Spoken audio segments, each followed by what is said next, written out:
এ জীবনে যারে চেয়েছি আজ আমি তারে পেয়েছি। বাংলা চলচ্চিত্রের অমর নায়ক সালমান শাহ। ক্যারিয়ারের অল্প সময়ে আকাশচুম্বী দর্শকপ্রিয়তা পান তিনি। পর্দায় যেমন প্রেমিক পুরুষ ছিলেন, বাস্তব জীবনেও তার ব্যতিক্রম ছিলেন না সালমান। পৃথিবীতে সুখ বলে যদি কিছু থেকে থাকে। চলচ্চিত্রে পা রাখার আগেই সামিরার প্রেমে পড়েছিলেন সালমান। 1990 সালের 12 জুলাই চট্টগ্রাম ক্লাবে একটি ফ্যাশন শোয়ে সামিরাকে প্রথম দেখেছিলেন সালমান। প্রথম সাক্ষাতেই সামিরাকে বলেছিলেন, তুমি আমার বউ হবা। এরপর রক্ত দিয়ে চিঠি লেখা সহ নানা পাগলামো করেন সালমান। সর্বশেষ 1992 সালের 20 ডিসেম্বর ধুমধাম করেই সালমান সামিরার বিয়ে হয়। বিয়ের পর বেশ ভালোই চলছিল তাদের সংসার। জীবনে যারে চেয়েছি আজ আমি তারে।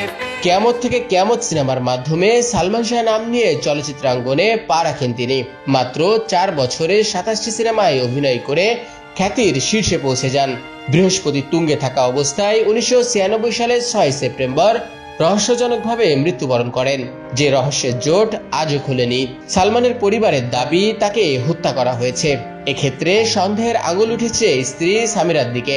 এদিকে স্ত্রী সামিরার দাবি, এখনো সালমানের ভালোবাসা বয়ে বেড়াচ্ছেন তিনি। ও আমার বন্ধু গো, চিরসাথী পথ চলা। 1996 সালের 6 সেপ্টেম্বর সামিরা একটি স্কার্ট পরেছিলেন।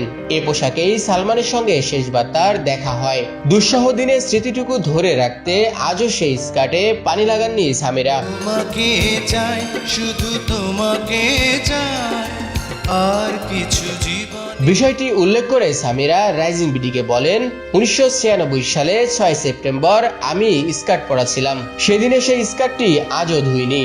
এই স্কার্টের সঙ্গে জড়িয়ে আছে সালমানের স্মৃতি। এই পোশাকেই সালমান আমাকে শেষবারের মতো দেখেছিল। শাহিন শুভ, রাইজিং বিডি ডেস্ক।